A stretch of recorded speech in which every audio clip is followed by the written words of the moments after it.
En la tierra de Teberga, se erige una imponente construcción, la Colegiata de San Pedro, que antes fue un monasterio benedictino, dedicado a San Pedro y a San Juan de Val de Teberga. En el año 1092, la condesa doña Aldonza donó este lugar sagrado a la iglesia de San Salvador de Oviedo y en el año 1107 se erigió como colegiata. Su arquitectura, una mezcla entre el prerrománico y el románico asturiano, aún guarda secretos de tiempos antiguos.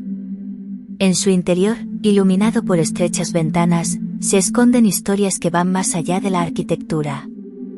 Entre las paredes de la colegiata descansan dos figuras misteriosas, Lope de Miranda y Ponce de León, y Pedro Analso de Miranda. Ambos eran de la casa de los Miranda, una familia que controlaba casi por completo las tierras de Teberga. Sin embargo, también llevaban consigo una sombra oscura, eran conocidos como los señores de Horca y Cuchilló. Lope de Miranda, nacido en 1629, ostentaba el título de segundo marqués de Valdecarzana y actuaba como inquisidor.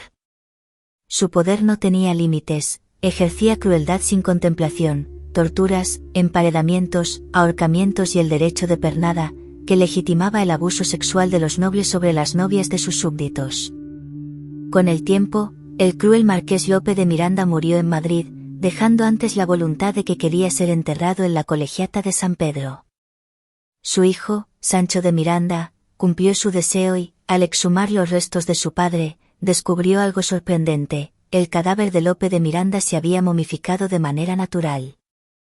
La colegiata alberga no solo la momia de Lope de Miranda, sino también la de su hijo Pedro Analso de Miranda, quien siguió los pasos de su padre en la iglesia. Aunque no hay muchos detalles sobre él, se sabe que fue inquisidor en Santiago de Compostela y ejerció como abad de la colegiata de Teberga durante muchos años. Al igual que su padre, su cuerpo también experimentó una extraña incorruptibilidad. Pero estas momias, en lugar de ser veneradas, sufren una especie de condena eterna.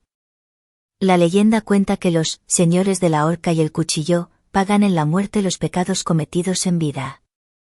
A lo largo de los años, las momias fueron expuestas e incluso maltratadas. Se dice que la gente de Teberga siempre se negó a enterrar los cadáveres para que no encuentren la paz eterna, castigándolos por los crueles actos cometidos en vida. Las leyendas afirman que son malditas, como si sus almas estuvieran atrapadas en sus restos para seguir padeciendo.